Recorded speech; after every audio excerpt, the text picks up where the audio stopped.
he entered into one of the ships, which was Simon. Come on. And prayed him that he would thrust out a little from the land. Come on. And he sat down and taught the people out of the ship. He says, Peter, do me a favor. Now imagine you want to, they haven't told him that this is the guy that they was talking about. But he enters into this man's ship.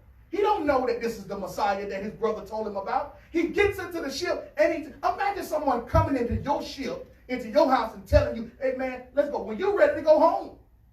You've been out there all day fishing, ain't caught nothing, and this man walking your ship and telling you, hey, let's go back out. But this time, I need to just go back out because I want to talk to the people. You're like, talk to the people? I'm trying to get some fish. I'm trying to make some money. You talking about talk to the people. But listen, he goes back, he pushes them out. And he's teaching the people. Not only that, he gets comfortable. The Bible says he sat down in the ship. And he ain't paying attention to Peter. He's talking to the people. Because the people are getting up on him so much that he almost going to get in the lake. So he said, let me be able to speak to the masses. Let's back up a little bit. And let me be able to teach and speak to the masses. He didn't have a bullhorn. No bullhorn back then. But because the power and the anointing that's on him, even the furthest person can still hear him speaking into their being. And he sat down and taught the people out of the ship. Come on. Now when he had left speaking, he said unto Simon, launch out into the deep. Here we go. He says, listen, hold on. He tells him to back up so I can talk to the people. Now that he finished talking to the people, now let me deal with you, Peter. But I'm not going to deal with you from the same position that I speak to them. Right. I want to go out deeper. Yes, sir. Let's go out deeper because I'm going to get to you something. I understand your frustration, but your blessing isn't here where everybody else's is. All right. Their blessing was here a little bit from the shoreline. But because you and who you're going to be and who I'm going to build you up to be, you got to go deeper. All right. You just can't be shallow. You got to go deeper. Peter, I need you to pray more. All right. The Most High speaking to all us Peters in here. I need you to pray more. Peter, you got to go deeper. I need you to fast more. You got to go deep because you're not like everybody else. What I'm requiring of you, I'm requiring you to give me more of your time. Because they understand that everybody's talented, but everybody ain't great. All right. And in order to be great, you got to do the things that nobody else want to do. That's right. You got to be willing to go further than everybody else. While everybody else sleeping, you got to be getting up at 3 o'clock in the morning, knowing that you got to be to work by 7. You got to get up 3 or 4 o'clock in the morning as the Spirit is tugging on you to get up and pray. Hallelujah. Spirit is not concerned about you got to go to work. Because the Spirit, the Most High show you real quick who the job ain't your provider. See, man. And I'll show you real quick. That's right. I will make you talk to me. You won't be able to have an opportunity to go to work. Right. Then you're gonna talk to me for real. Talk all day. All right. Talk all day then. Give me a job. Now when he had left speaking, he said unto Simon, launch out into the deep and let down your nets for a draught. And Simon answering said unto him, Master. Master. Come on. We have toiled all night. We have toiled all night. What you talking about? His frustration coming out. His frustration didn't come out when he asked him to push back out of the water. I can imagine that he probably like, what is he doing? He want me to go out here and use my time and waste my time. I don't even know this dude. He telling me to go ahead and do all this other stuff. Okay, cool. I'll go out just a little bit, but I'm still close enough to where I can get back to where I'm going. Now you want me to go out into the deep. I'm thinking you're going to talk to me about how we can, make some money here. But what did he say to him?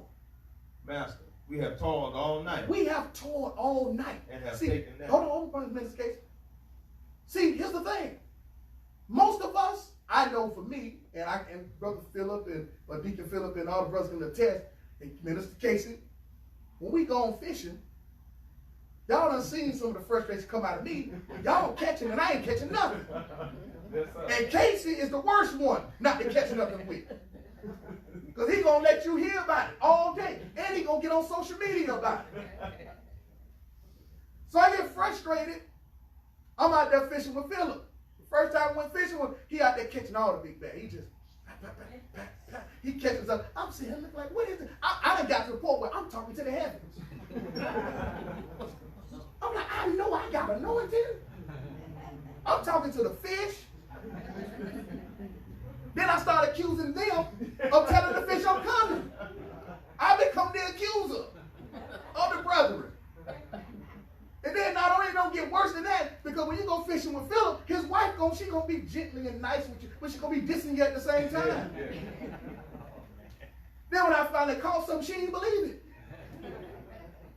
I wasn't there to see it. This is up come out. More witnesses. I need two more witnesses. I wasn't there to see it. But listen to what he said. He said, we toured all night. We've been out here all night.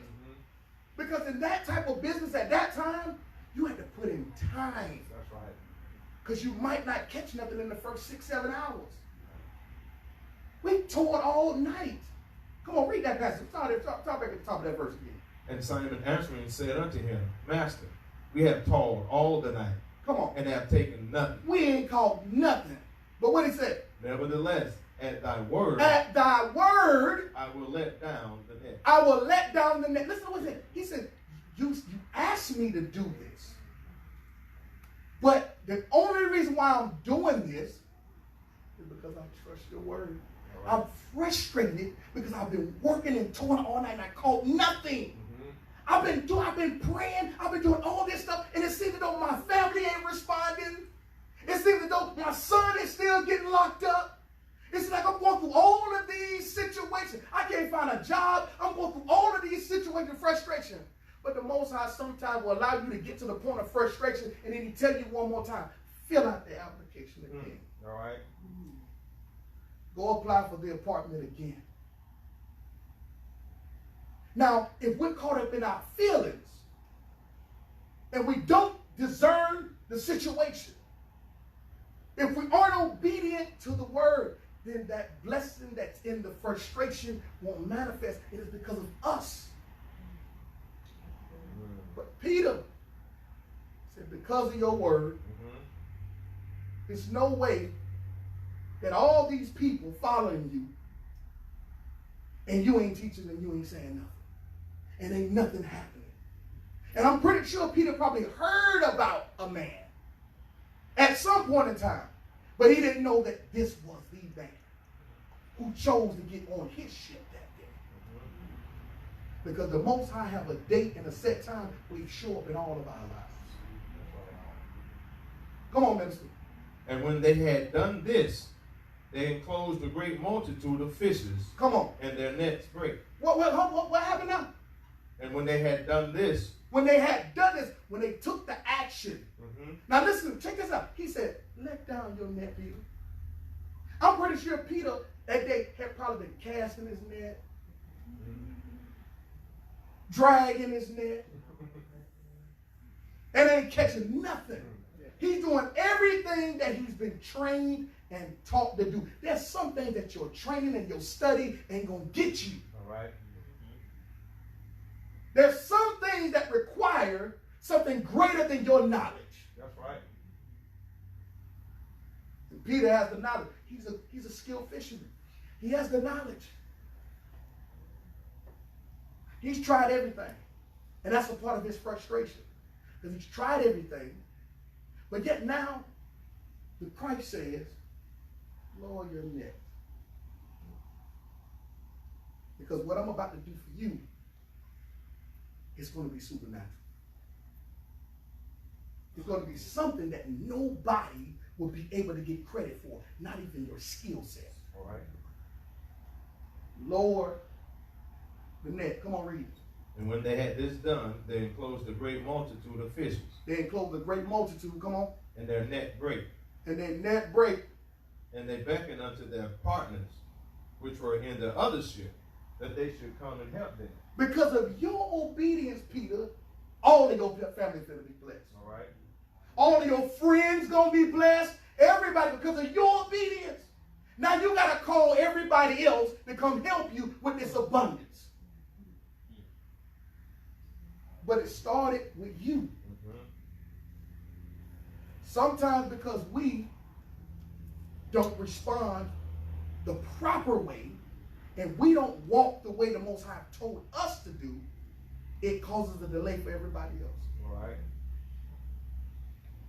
Oftentimes, if we line up and be obedient and do it, not the way everybody else doing it. Stop looking at the crowd. Stop looking at everybody else and how they doing it. Do it the way he told you to do it. Sometimes it looks foolish, but you got to be foolish for the Most High sometimes. Right. Because the things that he does is foolish to the world anyway. And they beckoned unto their partners, which was in the other ship, that they should come and help them. Come on. And they came and filled both the ships. Both the ships got filled. Their partner was on the shoreline. They ready to go home. They're like, look at that fool like that. He done went out there again. All of a sudden he said, hey, where y'all going? I need your help. And they can see from the distance how much he had. They said, brother, come on, we got to go pack up, bro. We got to go get these ships out. I can imagine them running, jumping in the boat. They pushing all that, pushing out there to the point to where they filled both of the ships. And they came and filled both the ships. Both. So that they began to sink. Oh, wait a minute. One of them, it was so much till the net started to tear. But this time, it was so much for both ships that their ship started to sink. Which means the more they pulled up, the more the fish kept coming. They're like, we got enough. No, it's still some more. That's right, overflow. They overflow. For he was astonished, and all that were with him, at the drop of the fishes which they had taken. And so was also James and John, the sons of Zebedee, which were partners with Simon. And Jesus said unto Simon, fear not, from henceforth thou shalt catch men. Look, he used the fish. You see all these fish to where your boat's sinking? That's how I'm going to use you to catch men. Wow. I'm going to use you to catch men that way. I'm going to take your skill set and I'm going to show you how to revolutionize it. I'm going to show you how to take it and use it in such a way, because as a fisherman, you know that there's different levels and different types of fish. I need someone who understands people in relation to fish. I need to be a person that can look at a fish and say, this is a bass, this is not a brim. A bass eats this, a brim eats this. So therefore, if we out catching bass, we need to be able to have a certain kind of bait to catch them. I'm going to use your skill set, Peter, and your willingness and your drive and your frustration. I'm going to turn it around and turn that frustration into trust. I'm going to show you how to fish for men. And I'm going to use you, fishermen, to lead the other disciples and how to fish for men. And y'all going to disciple people how to fish for men. They became the pioneers of the kingdom movement. They became the pioneers of a different priesthood, a greater priesthood after the order of Melchizedek. This priesthood that heaven backs. So when they go out and declaring, and they go out speaking, because heaven backs them, heaven acts in the earth. So no longer do I have to look at you and say, be ye healed. Now I can just walk through the city, and heaven gonna do that. Amen. I'm going to show you with this priesthood that is greater than that. Now you can get up and walk. Now I can empower and activate those things in heaven inside of you, because I came to empower you as a people. Hallelujah. This is what he did. He came to empower. He showed that the frustration of all the people, the lepers had frustration. The one with the issue of blood had frustration. The crippled man that they lowered through the city, he had frustration. And the people who brought him from the other town over had frustration. So many people at the house, they couldn't even get him through. Them jokers got up on the roof. We're going to cut a hole in the roof. Yeah. As long as we get him in the presence, they had frustration and faith at the same time. All right. That faith, that's a serious thing. When you frustrate, but you still believe, oh, the Father's going to show out then. You know, he's frustrated, but he ain't doubting. Lord him through the roof. People was hungry, 5,000 hungry people. Men, women, and children. I'm going to turn that frustration into a blessing. And the fish and the bread just kept coming out the basket. Kept coming out the basket in the abundance. And when they had brought their ships to land, they forsook all and followed him. Look at that. Check this out. This is what y'all pay attention to. They didn't even partake in the blessing. Brother, they ship is about to sink. It's so much fish. They brought the fish to the shoreline and left everything. This man is living water. He's living bread. I'm going to follow him wherever he goes. Matter of fact, all of y'all crowd, I'm going to make the crowd, y'all come get this stuff here. We're not even going to send letters to our family. We ain't showing up. We forsaken everything. Forsaken. As bad as Peter was frustrated by not catching anything, he caught one thing. He caught the greatest blessing that you can ever catch. And he didn't turn his back. And he's the one who wasn't thinking about no church.